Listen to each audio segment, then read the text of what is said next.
सीमा की शादी की 6 साल हो चुके थे। उसका पति अजय शहर में एक मल्टीनेशनल कंपनी में काम करता था और महीने में सिर्फ 2-3 दिन घर आता था।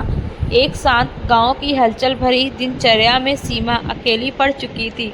ना कोई हमसफ़र, ना कोई हमदर्द। एक दिन अचानक अजय का छोटा भाई रोहन, जो इंजीनियरिंग की पढ़ाई पूरी करके शहर में नौकरी ढूंढ रहा था, गांव आया।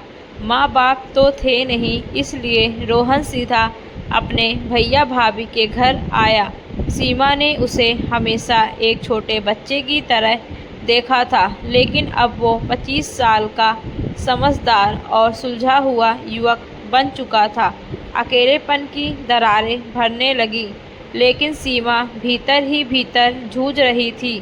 जो भावनाएं वो महसूस कर रही थी, वो भाभी देवर के रिश्ते से परे थी। उसे डर था कि ये भावना कहीं उसे गलत राह पर ना ले जाए।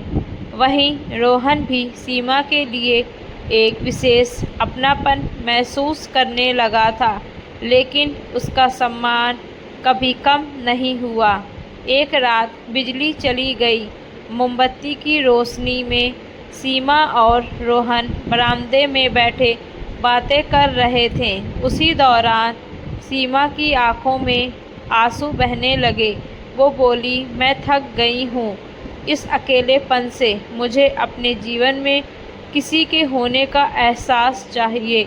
रोहन ने उसकी आंखों में देखा, कुछ पल चुप रहा और बोला, सीमा भाभी, मैं जानता हूँ आप क्या महसूस करती हैं, लेकिन हम अपने रिश्तों की गरिमा को तोड़ नहीं सकते।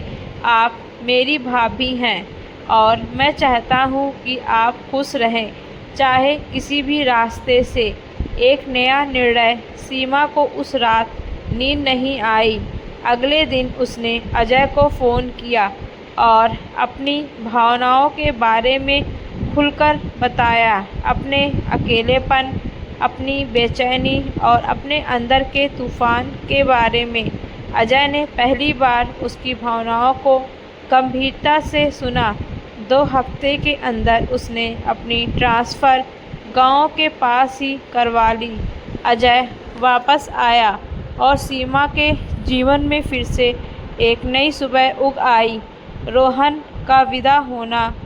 रोहन शहर चला गया अपने लिए नई राह चुनने। जाते वक्त उसने सिर्फ इतना कहा, आपका मुस्कुराना ही मेरी जीत है भाभी। अगर आपको यह कहानी अच्छी लगी तो please like, subscribe and share करें और कमेंट में ज़रूर बताएं कहानी कैसी लगी। धन्यवाद।